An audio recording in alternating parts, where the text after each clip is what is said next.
Welcome back to Gravitas. In our second segment tonight, we're going to focus in on terror in Europe. The killing of a policeman in France has now pushed national security to the forefront just 2 days before the French presidential elections. Leading candidates are now clashing over how to keep citizens safe. Over the past few years, many cities in Europe, including Paris, Brussels, and London, have become victimized by terror attacks. Some are lone wolf attackers and others are terror groups like ISIS.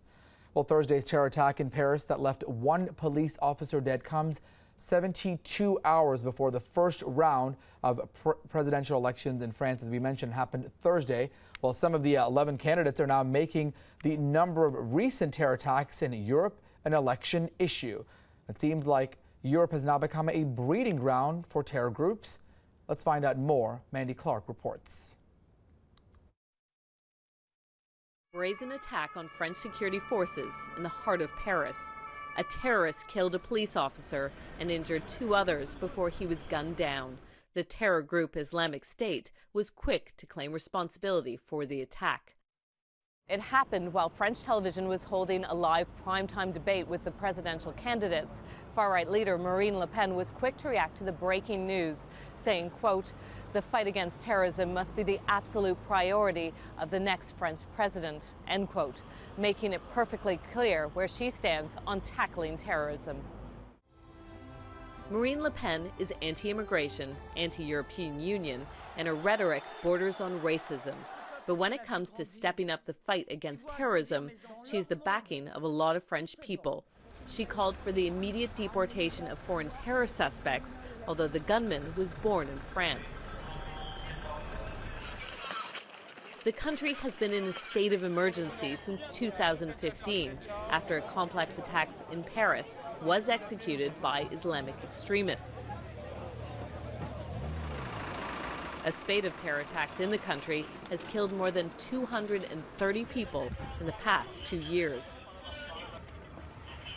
From the Louvre Museum in Paris to Westminster in London, recently there have been a number of lone wolf attacks where there's just one attacker and not a lot of pre-planning. Counterterrorism experts say it's this type of attack that is on the rise and near impossible to defend against.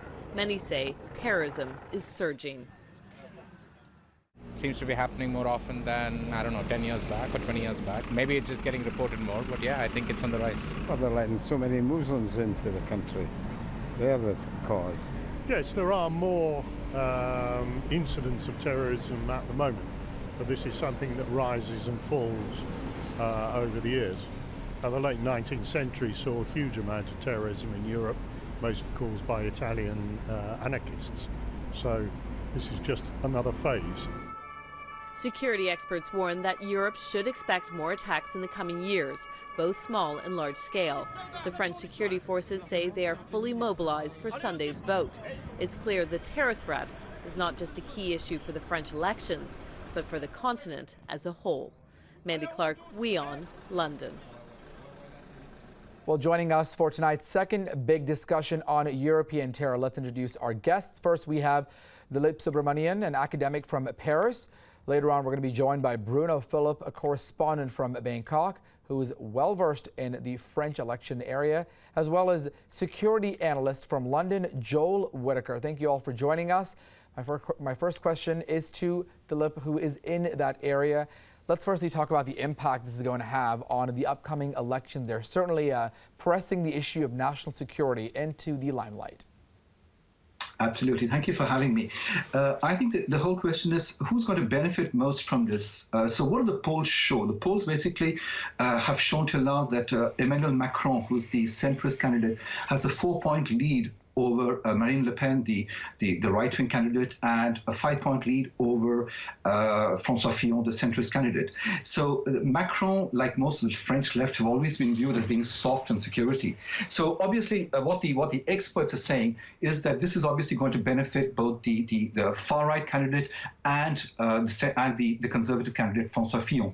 Now, the National Front is obviously much stronger on this whole question of security. Your correspondent already brought out the whole issue about Marine Le Pen's rhetoric. And even before the whole issue of terrorism exploded onto the French electoral landscape, because let's not forget last Saturday, there was a terrorist cell that was dismantled in Marseille.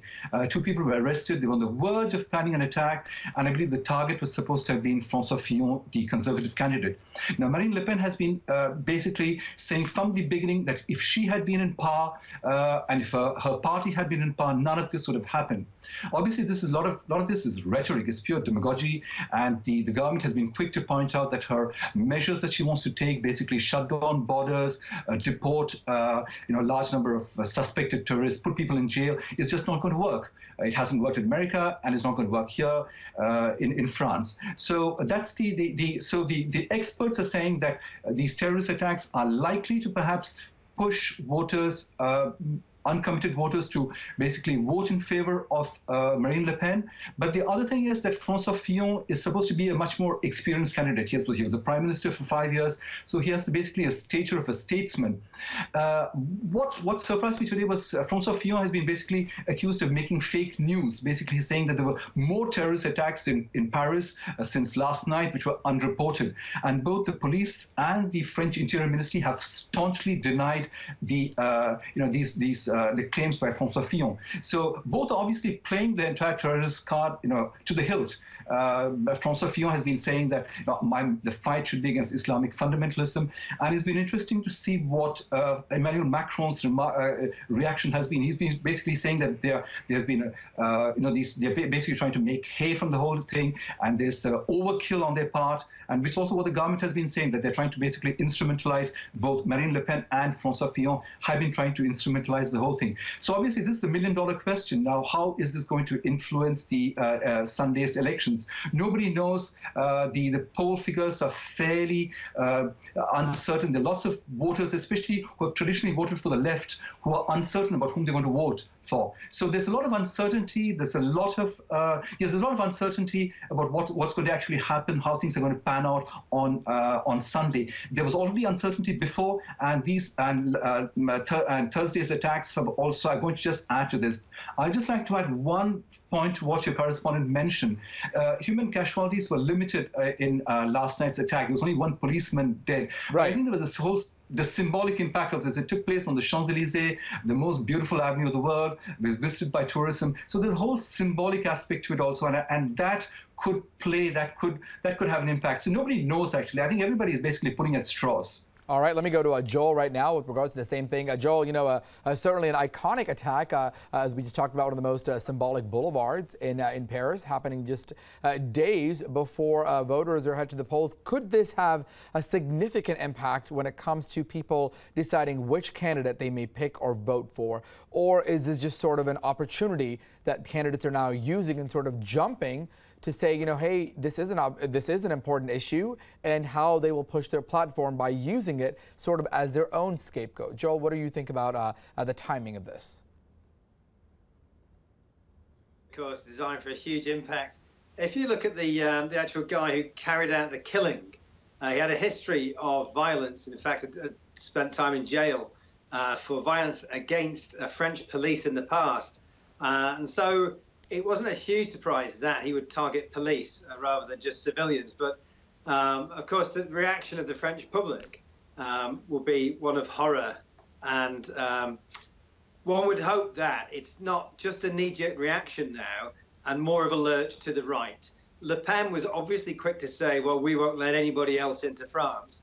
But actually, the killer was a French national. He was born in France. And so not letting any more people into France from areas that are perceived as threatening areas wouldn't solve that problem. Joel, talk to us a little bit about the mood as well in Europe. It's been a spate of attacks. It's not the first one we've seen. Just a few weeks ago, of course, we had you during the London terror attacks when another officer was attacked, and of course Brussels and Paris, and there's been so much that's happened there. What is the mood like? Are people, extremely concerned, or is it just more of a, sort of getting immune to it, for a lack of a better word? How widespread is that concern of terror attacks in Europe? Yeah, it is incredibly widespread. To use the Westminster attack as an example, thankfully there weren't lots and lots and lots of casualties, but as a symbolic attack, it had a big effect. And I think part of that effect was that it was many people who visited from across Europe, of course, who were killed or injured. And so that spread ripples of fear across Europe. If you look at Turkey as an example, a country that's got a lot of internal strife, fighting its own insurgency with the Kurdish and the PKK, but also with IS, with terrorism, with the Islamic terrorist extremists, they are moving towards, or they've moved towards, a very strong leader in Erdogan, as a referendum showed. And so I guess the feeling is now across Europe, is that sort of leading or leaning towards a strong figure going to show its face in France on the election? All right, let me now go to Bruno Philippe, who's joining us from Bangkok. Bruno, thanks for joining us. Let's talk about the impacts to the timing of all of this with with voters there. Could this play an influential role when it comes to those voters who perhaps are on the fence, and now these candidates using the Paris attack to sort of push their platform when it comes to national security? How do you think this will shape out? Yes, indeed. Obviously, this terrorist attack on the Champs-Élysées, the heart of Paris, can boost Marine Le Pen, because Marine Le Pen has been actually campaigning on immigration issue, on terrorism. Her vision of the world, the National Front, the Front National, her party, is a party which had been a very extremist, a very racist party. She has polished the image of the party, but the party is still a very far right party. And obviously, this kind of terrorist attack, one more terrorist attack, there are so many terrorist attacks which happened in France for the past 2 years. Obviously, it could boost a chance to win the election, and obviously to be at the second round of the election, which is quite likely that she would be at the second round. However, I'm not so sure to what extent the attack, as Donald Trump had said already in one of his tweets today, that there would be such an impact on the result. Because you should not forget that the French, for the past 2 years, have been, it's very sad to say, but have been very used of terrorism. I mean, in a way that the Indians have been used of terrorism for many years, the French have now been used of terrorism. I mean, we had this attack against Charlie Hebdo magazine in January 2015. There was the attack in Paris on November 2015, which killed 130 people. Right. There was the attack in July in Nice. So there's been a number of attacks in France, and I would not say the French have got really immune. I mean, have got used to the extent that they don't react to that emotionally. But to what extent this attack is going to be to have an impact, considering the context in France, I'm not so sure. All right, let me go really quickly to Dilip, who is in that area. Dilip, what is the chatter that you're sort of hearing from the ground perspective with, people maybe at coffee shops or just people on the ground? Are they, is this something that everybody is, talking about all the time, or is this something that they're, sadly to say, getting used to? What is the mood and the ground flavor like when it comes to terrorism in Europe? Dilip. Right, absolutely. I think it's difficult to say, actually, because Paris is a much smaller city than Delhi. But what happened? And so it happened. The incident took place in one neighborhood, and so obviously what happened in one neighborhood, unlike what happened in November 2015, where several neighborhoods were hit at the same time. This is an isolated attack. So people are living their lives. And I heard this morning that there were people having their coffee on the Champs-Élysées. Tourists were back on the Champs-Élysées. So I guess people are getting used to this kind of thing. I think all the commentators before have mentioned that point. So I think, unfortunately, there's a sad part of it. I think because the human casualties have been limited, fortunately, there's none of that numbness and shock that took place after November 2015, or even Charlie Hebdo, or after Nice, where I think that there was a sense of sadness and people were depressed. I don't think that feeling is there. I think people have just got used to it, and I think the whole thing is, anyway, a lot of people on the left are just asking the question now: is this going to strengthen the National Front vote? Now, I think that's the big question that a lot of people are asking. All right, well, let's talk about our next area that we're going to be focusing on. Well, Islamic terrorism has been a major issue in the election after the recent mass attacks claimed by ISIS. Well, a total of 238 people have been killed in terror attacks in France alone since 2015. France's President Francois Hollande also chaired an emergency meet with French ministers at the Elysee presidential palace. World leaders also have condemned the attack. U.S. President Donald Trump and Italy's Prime Minister Paolo Gentiloni have offered their condolences to the people of France. France's PM has also condemned the attacks and is now calling for unity. Some of the candidates in Sunday's presidential election ended their campaigns early as a mark of respect, with the center-right's Francois Fillon calling on others to also halt theirs. Presidential candidate Marine Le Pen says if she wins, she will prioritize security by tightening the border and controlling the penal system. Emmanuel Macron has criticized Le Pen, saying it's not that simple and there is no such thing as a zero-risk policy. Let's listen in now to some reaction from French leaders. Il y a un avis de recherche qui concerne un individu qui aurait été signalé par les services belges, qui est parvenu au service français hier. Est-ce qu'il est lié de près ou de loin à ce qui s'est passé sur les Champs-Élysées? Je ne peux pas vous le dire, et en tout cas il est trop tôt pour le dire. Il y a un certain nombre d'informations à vérifier. Maintenant, tout ce qui doit être fait pour protéger l'enquête doit l'être. C'est trop important. Il y a des investigations à mener. Probablement, possiblement en tout cas, des complices de l'assaillant, du terroriste à arrêter. C'est la raison pour laquelle je n'irai pas plus avant dans les... Je le redis ce matin, c'est à la fois de la solidarité à l'égard de nos forces de l'ordre, de la victime, du policier qui a été tué évidemment, de sa famille et de tous les blessés et de leur famille.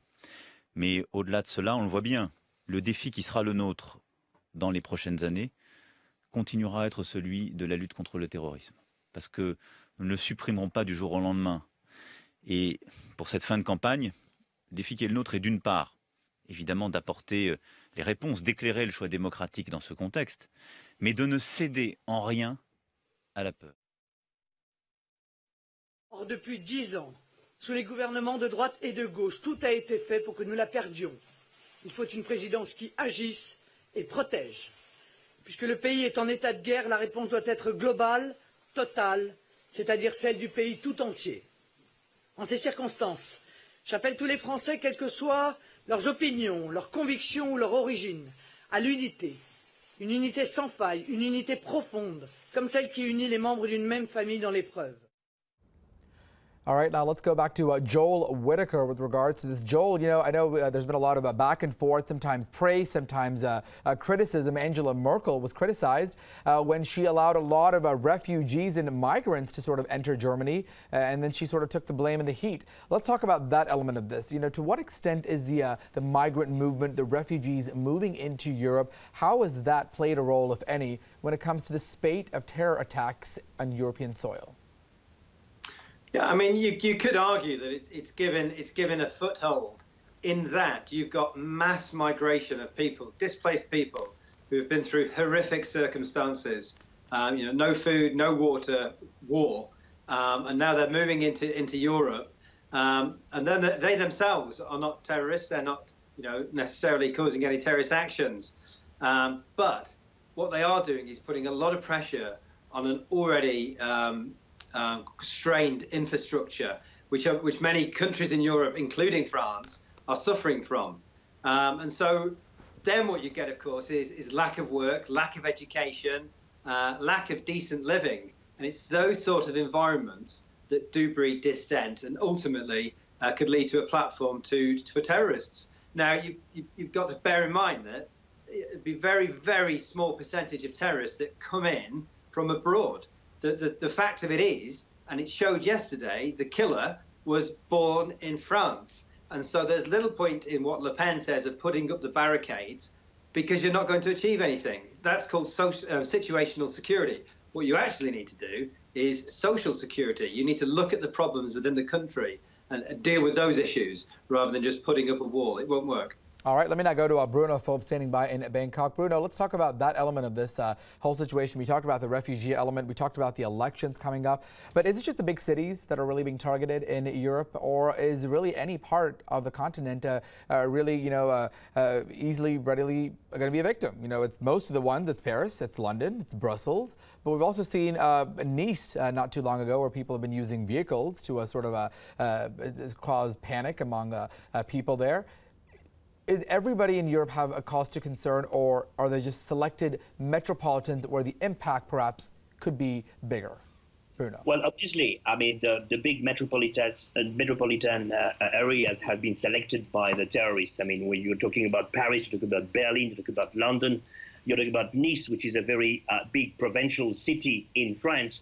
So, yes, indeed. Well, there is one example, however, which is quite different, which is the attack and the killing of a Catholic priest in Normandy in July, just after the terrorist attack in Nice, who was killed by a terrorist who was from a little village next to the church. So I think that's the only example of a major attack, and, well, maybe we cannot call it a major attack considering that only the priests, if I can say so, have been killed.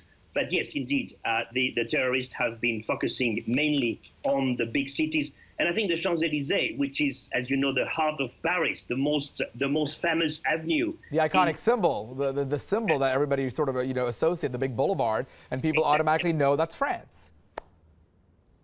Of Paris, there's the Eiffel Tower and the Champs-Élysées next to the Triomphe. So, it was obviously a very obvious target 3 days before the polling on Sunday. That is, of course, a very telling example of the target chosen by the terrorists. Let me also ask you, Bruno, with regards to, are these lone wolf attacks, and is ISIS really behind all of these? A lot of times we've seen terror groups like ISIS sort of jump in and say, we're claiming responsibility, but the case in London not too long ago, that was from what mostly until the latest investigation was lone wolf inspired, perhaps by terror groups like ISIS. How does situations like this prompt lone wolf situations from getting out of hand? Well, that's a key question. I think as far as the attack yesterday, as you have seen, the Islamic State has claimed the attack very quickly, as if Islamic State knew very much about it, and as if it was prepared by the Islamic State. And the same thing was the case as far as the Brussels attack and the Paris attack in November 2015. But at the same time, we know that many people who have done some kamikaze operation in Europe had no links, or at least no direct links with the Islamic State or Al-Qaeda or whatever.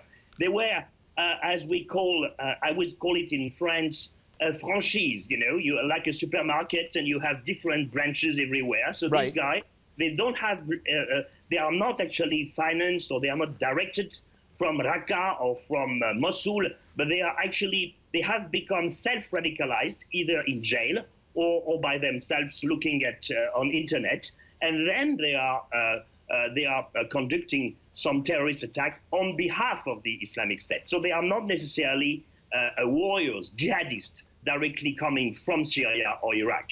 All right, let me now go back to Joel Whitaker standing by in London. Joel, it seems like, even in the London attack, a cop was targeted. Even in this case, seeming that terror groups or lone wolf attackers, whichever one, are targeting police officer. Why is that the case? Or is that just coincidence, purely coincidence? Do we think there is perhaps a trend to sort of attack men or women in uniform, law enforcement officials, Joel?